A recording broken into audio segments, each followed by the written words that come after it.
ఉంటానమ్మా. నువ్వైనా చూడమ్మా, కొత్త హాస్పిటల్ నీకు తెలుసు కదా, చాలా బాగుంది. వచ్చాను సార్.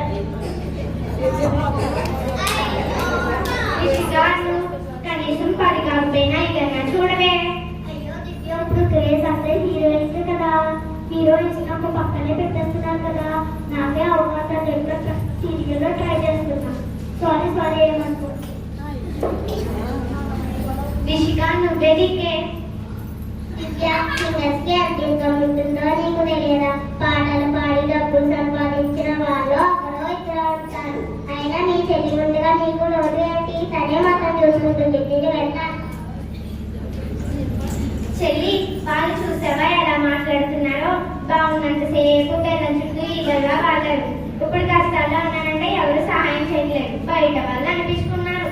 నువ్వే దిక్కు. అక్క, ఏమి అనుకోకు. నీకు నేను ఒక విషయం చెప్పాలని వచ్చాను. మా బిజినెస్ కూడా లాస్ లో ఉన్నాయి. నీకు ఈ విషయం చెప్పాలని వచ్చా.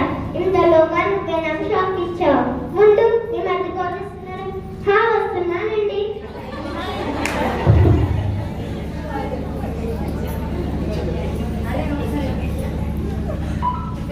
సమాధానాలు విన్నాడమ్మా. విలసిన మనుషులా రావందుగా. అందుకే దేవుడు అన్నాడు, మనుషులు నమ్ముకుంటు కంటే ఆయన ఆశ్రయించుడు మేరని. మీరేమో ఆయన్ని పక్కన పెట్టి మీరందరినీ నమ్ముకున్నారు. ఆయన మీరంటే ఇష్టం లేక వెళ్ళిపోలేదు. మీ ఇంట్లో మీ హృదయంలో ప్రథమ స్థానం ఇవ్వలేదని వెళ్ళిపోయారు. ఇప్పటికైనా మోకరించి క్షమించమని అడగండి.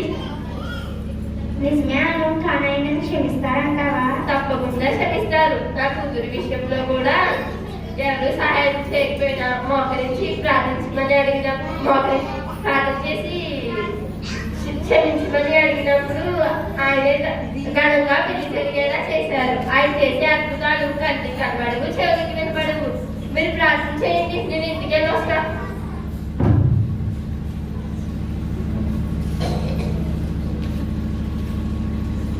దేవా, క్షమించండి. వాళ్ళందరినీ చూసుకుని మేము దూరం చేసుకున్నాం.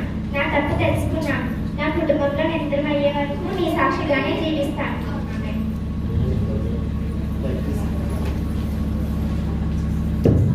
అమ్మ, మీరు గురించి చెప్పేస్తాను.